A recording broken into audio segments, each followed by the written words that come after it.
Assalamualaikum warahmatullahi wabarakatuh.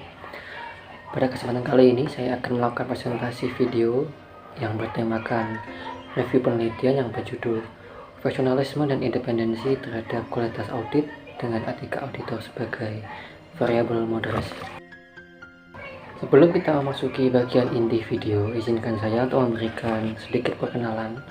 Nama saya Bagus Satria Asvan, saya merupakan mahasiswa S1 Akuntansi Universitas di Kubang, Semarang. Video ini dibuat untuk memenuhi penugasan ujian akhir semester mata kuliah presentasi dan komunikasi dengan dosen pengampu Ibu Ajeng Aquila. Tujuan penelitian ini adalah untuk melakukan suatu pengujian antara pengaruh variabel independen yaitu profesionalisme dan independensi terhadap variabel dependen yaitu kualitas audit, dan apakah variabel etika auditor mampu memoderasi hubungan variabel independen dan dependen. Salah satu instrumen penting dalam berkomunikasi dan mengetahui informasi keuangan suatu entitas kepada pemangku kepentingan adalah laporan keuangan. Kualitas laporan keuangan dapat mempengaruhi kepercayaan publik terhadap informasi yang disampaikan, sehingga hal ini berhubungan dengan integritas dan kualitas audit dari sebuah laporan keuangan yang menjadi faktor kunci untuk menjaga transparansi dan akuntabilitas dalam dunia bisnis. Dalam menjaga kepercayaan pengguna laporan keuangan, auditor harus menjadi seorang profesional serta sikap independen untuk memastikan hasil audit dengan kualitas yang baik. Auditor dengan karakter profesional, independen serta memiliki etika yang kuat dapat meningkatkan kepercayaan dan mengurangi keraguan laporan keuangan terhadap hasil audit yang dikerjakan.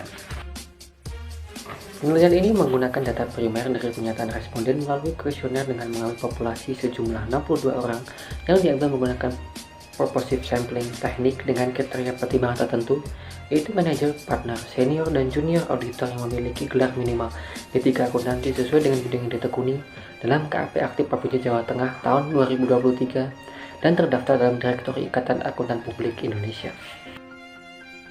Metodologi yang diterapkan dalam melakukan analisis data adalah partial least square atau PLS menggunakan aplikasi Smart PLS 4, yaitu metode pemodelan kausal yang bertujuan untuk memaksimalkan variabel dan variansi kriteria laten yang memiliki karakteristik variansi yang dijelaskan oleh variabel laten prediktor. Ada 3 tahap pengujian pada data PLS. Yang pertama yaitu outer model testing atau pengujian model pengukuran. Selanjutnya ada inner model R-square testing atau pengujian model struktural, dan pengujian hipotesis. Yang pertama adalah outer model testing atau melakukan uji model pengukuran dengan menggunakan algoritma SEM pada Smart PLS 4.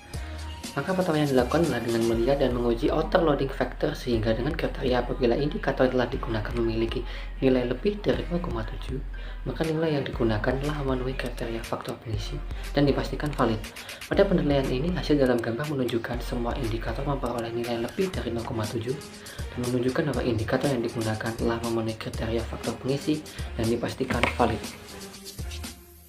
Langkah pengujian uji model pengukuran yang kedua adalah menguji nilai konvah alpha dan composite reliability dengan kriteria apabila nilai suatu variabel memiliki nilai lebih dari 0,7, maka nilai reliabilitas masing-masing variabel telah memenuhi kriteria dan bisa dikatakan valid.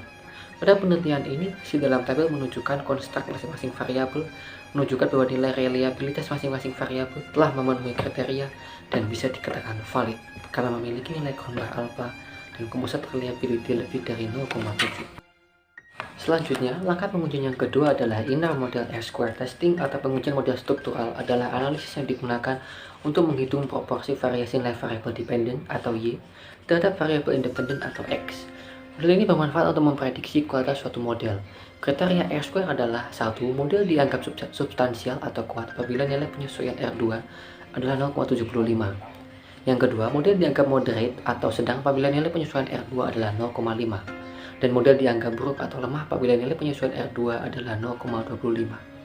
Pada penelitian ini, hasil dalam tabel menunjukkan bahwa koefisien determinasi R-square menunjukkan variabel X1 dan X2 pengaruh Y sebesar 72,6%, sehingga pengaruh profesionalisme atau X1 dan independensi X2 terhadap kualitas audit atau variabel Y dianggap substansial atau kuat. Langkah terakhir dalam melakukan pengujian menggunakan Smart PLS 4 adalah pengujian hipotesis. Pengujian hipotesis dilakukan dengan melihat bad koefisien untuk menguji pengaruh langsung atau direct effects dengan syarat nilai koefisien jalur adalah positif, sehingga dua variabel dinyatakan searah yang berarti nilai suatu variabel meningkat atau naik. Sebaliknya, dua variabel dinyatakan berlawanan arah apabila nilai koefisien jalur adalah negatif. Pengujian nilai probabilitas dan signifikansi p-values dinyatakan signifikan apabila nilai p-values lebih kecil dari 0,05. Sebaliknya, p-values dinyatakan tidak signifikan apabila p-values memiliki nilai lebih besar dari 0,05. Hasil pengujian koefisien jalur menggunakan algoritma bootstrapping PLSM Direct Effects pada software Smart PLS4 dapat dilihat pada penelitian ini adalah sebagai berikut. Hubungan X1 terhadap Y memiliki hasil yang positif dan signifikan apabila melihat dari koefisien jalur dan p-values-nya. Kemudian sama halnya seperti hubungan X2 terhadap Y, hasilnya positif juga signifikan seperti yang dilihat pada tabel. Kemudian ada hubungan X1 yang dimoderasi Z terhadap Y menunjukkan bahwa variabel Z tidak mampu memperkuat hubungan atau moderasi X1 terhadap Y. Sama halnya dengan hubungan X2 yang dimoderasi Z terhadap Y, variabel Z tidak mampu memperkuat hubungan atau memoderasi X2 terhadap Y. Dapat diambil kesimpulan bahwa profesionalisme dan independensi secara positif dan signifikan mempengaruhi kualitas audit, dan hubungan antara profesionalisme dan independensi terhadap kualitas audit tidak mampu dimoderasi oleh etika auditor. Hasil penelitian ini ditujukan supaya auditor lebih mengutamakan kepentingan pengguna laporan keuangan secara umum dan mengesampingkan berbagai macam kepentingan pribadi serta klien dengan mengimplementasikan profesionalisme dan independensi dalam menjalankan tugas sehingga tidak menimbulkan kerugian pada banyak pihak. Selain itu, hasil penelitian ini ditujukan guna memberikan pengetahuan seputar faktor yang memberikan pengaruh terhadap kualitas hasil audit sehingga peneliti selanjutnya dapat melakukan kajian dan mengembangkan serta menambahkan variabel dalam melakukan penelitian terkait. Sekian yang bisa saya sampaikan. Apabila ada kesalahan dan terdapat kata-kata yang kurang berkenan, saya mohon maaf yang sebesar-besarnya. Terima kasih atas perhatiannya. Wassalamualaikum warahmatullahi wabarakatuh.